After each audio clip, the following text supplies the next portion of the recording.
Olá pessoal, boa noite, tudo bem? Muito bom estar aqui batendo esse papo com vocês, para a gente fechar o assunto dessa semana, né? Que eu comecei, se eu não me engano, foi na quarta, falando sobre o que não fazer quando você quer modificar o comportamento de um cão, do teu cachorro, né? E ali eu mencionei 3 pontos que você deveria evitar para que a gente consiga começar o processo de modificação comportamental, que foi: não deixe o comportamento acontecer, não brigue com o seu cão quando ele errar e não espere milagres, tá? 3 pontos chaves, inclusive eu vou até repetir aqui, porque ele é importantíssimo para o processo, tá? E não brigue com o cão, porque se você brigar é um tiro no cão, no pé, não vai resolver nada, além do que o cachorro errou porque a gente expôs ele a algo que ele ainda não estava preparado. Então, por isso o cachorro erra. Por isso que a gente tem que tentar ter o máximo possível o controle do ambiente quando a gente quer mudar o comportamento de um cão. E não espere por milagres. Isso aqui é devido cultura, devido a profissionais ainda inexperientes que prometem muita coisa para o tutor, e o tutor vai do profissional porque não conhece sobre comportamento e nem deveria conhecer. E aí acaba se frustrando, porque a pessoa não sabe, o profissional não sabe, promete demais, né? Não tem experiência, não tem estudo para isso, e o tutor também embarca porque também não conhece. E aí ambos acabam se frustrando, e quem mais sai perdendo nessa história é o cão. Então, pessoal, quem não viu esse blog, dá uma olhada lá, tá lá no nosso Insta, e hoje nós vamos falar o contrário. O que fazer quando a gente quer modificar o comportamento de um cão? Antes de começar o que fazer, eu queria agradecer demais as pessoas que estão participando das nossas enquetes dos stories. Por quê? Porque agora nós estamos falando sobre o medo, né? Dentro desses últimos anos, eu vim observando os motivadores dos problemas, as dificuldades das pessoas melhorarem o relacionamento com seus cães, o que gerava esse ruído da comunicação, esses problemas de comportamento, e eu vi que o medo, além de ser para o cão, é um dos grandes motivadores de problema de relacionamento entre tutor e cão, e algumas dificuldades que os tutores têm no dia a dia para melhorar essa condição de relacionamento, de comunicação e de rotina dos seus cães. Tá bom? Então vamos fazer ainda alguma bateria de stories perguntando, de enquetes, para a gente saber cada vez mais específico quais são as dificuldades, quais são os medos, né, dos tutores, e para a gente poder trazer um material bem rico que provavelmente vai ser a nossa tônica de agora em diante. A gente vai falar muito sobre medo, tá? Porque é algo que eu abordo muito já no meu processo de educação canina para tutores, mas vou abordar ainda mais porque é crucial na mudança, né? Tanto de visão do tutor quanto de comportamento do cão, tá bom? Então vamos lá. Primeiro passo que a gente tem que... Isso é sagrado para a gente modificar o comportamento de um cachorro. Evitar que o comportamento indesejado aconteça. Por quê, pessoal? Quando todo comportamento é movido por uma emoção, tá? E quando essa emoção vem, o cachorro faz o comportamento indesejado e ele tem sucesso, esse comportamento já é reforçado. Ou seja, é um ponto, vamos imaginar que uma poupança, né? Então, a gente deposita uma moeda, um dólar, quando o cachorro faz o comportamento desejado, e $1 é retirado quando o comportamento indesejado é feito. E normalmente quando os cachorros já têm um problema, ele tem um saldo super negativo desse problema de comportamento indesejado, não é mesmo? Então, nada mais natural que a gente tenha que parar esse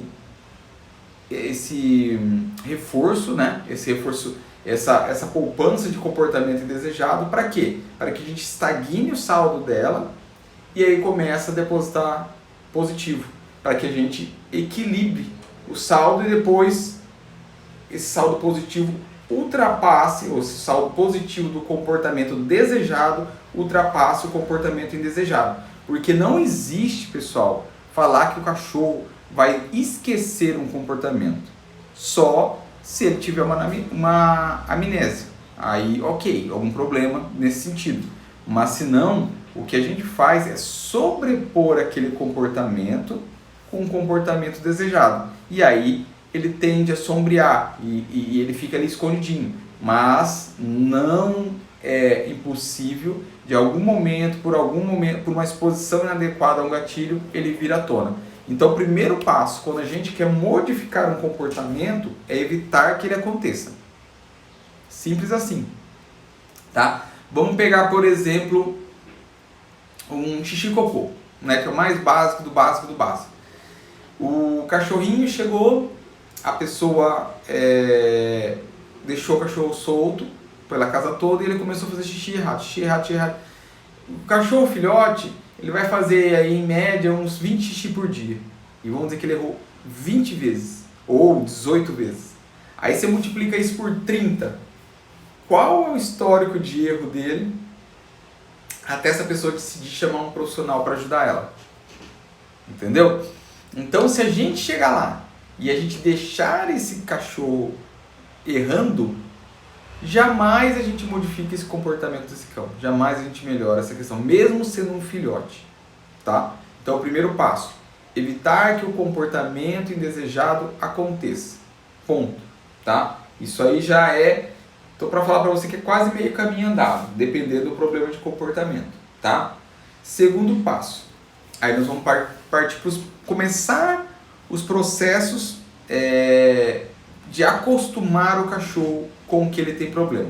Então, vamos dizer que esse cachorro ele tenha medo de banho, né? Ou de cortar a unha, por exemplo. Aí a gente vai entrar com o quê? Um processo chamado dessensibilização.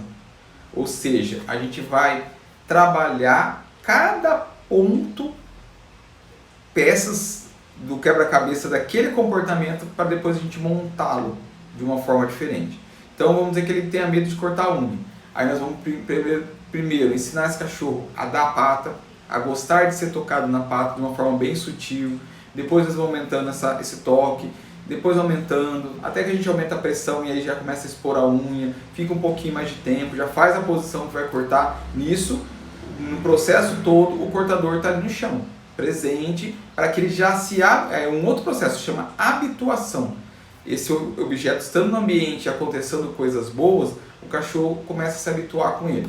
E vai, depois com o cortador na outra mão e tocando a mão, depois aproxima esse cortador, depois começa a fazer pressão com ele na unha, mas não corta, e vai até que corta uma unha, e aí outros não cortam, aí no outro dia consegue cortar mais uma, duas, e assim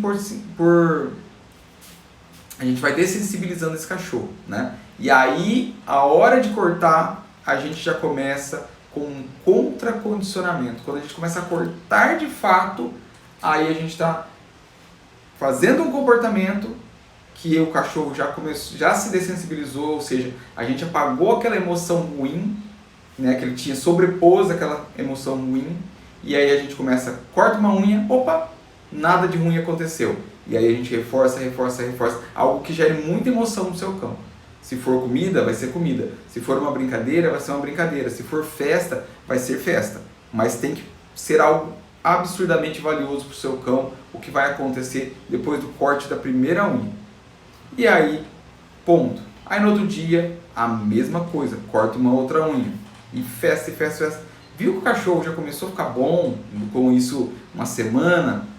Vou cortar duas. Depois, por algum tempo, começo a cortar 3. E assim eu vou construindo um comportamento incompatível àquele que ele tinha até então, que era reagir quando a gente segurava a pata dele e ia tentar cortar a unha. Ok, pessoal? Então nós vamos evitar que o comportamento indesejado aconteça, ou seja, pegava o comportamento dele, ele tentava morder para poder parar com aquilo. Dessensibilizar e habituá-lo com aquele procedimento, que é cortar a unha. E por último, o contracondicionamento daquele comportamento. E se for necessário, em alguns casos, a gente cria um comportamento incompatível. Se não for, a gente não precisa criar. Ele já está meio que implícito aí, né? Cortar a unha e ele não responder com a mordida já tem um quê de comportamento incompatível, tá? Mas tem casos mais complexos que precisam de um comportamento à parte, né? Não dentro daquele contexto, mas aí já entra num outro assunto, tá bom? Pessoal, eu espero que vocês tenham gostado. Como eu sempre falo, o conhecimento por si só, a informação, se ela ficar parada, ela vai ser a mesma coisa de um livro. O livro está ali, o conhecimento está ali, ninguém acessou, não serve para nada. Aí eu peguei e eu li. Tá, ok, absorvi. Só que eu não coloquei em prática. E se eu não coloco em prática, ele não vira um conhecimento útil. Então, todo o conhecimento que vocês pegarem aqui, tenta colocar em prática, pega primeiro o que não fazer, depois pega o que fazer, vai construindo com calma, respeitando o tempo do seu cão, vendo se ele realmente está tolerando esse processo, não precisa correr, constrói uma base bem tranquila, bem sólida, para a hora que também começar a deslanchar, vocês vão ver que vai ser uma curva ascendente. Se a gente corre muito, aí o cachorro erra, a gente desce. A gente fica, sobe e desce, fica secando gelo. Então constrói uma base bem sólida, que você vai ver que isso vai ser duradouro, tá bom? E novamente eu volto a frisar, responde as enquetes sobre medo, que vai vir conteúdo bem bacana, bem relevante para vocês dentro dessa semana. Na próxima semana eu vou falar sobre isso. Isso na realidade é uma mudança de visão para os tutores, algumas quebras de paradigmas para que realmente vocês consigam se relacionar melhor com seus cães, vocês consigam melhorar os problemas de comportamento, vocês consigam melhorar a forma de vocês interagirem e suprir as necessidades dos seus cães, para que realmente a coisa flua, né? Não seja só aquela utopia, né? Melhora um pouquinho, para, melhora um pouquinho, para. Tá bom? Então, pessoal, dúvidas, me mande aqui no direct, sugestões, feedbacks, sempre são bem-vindos as críticas para que a gente consiga melhorar cada dia mais. Ok? Um abraço, um bom final de semana a todos e até a próxima semana. Tchau, tchau!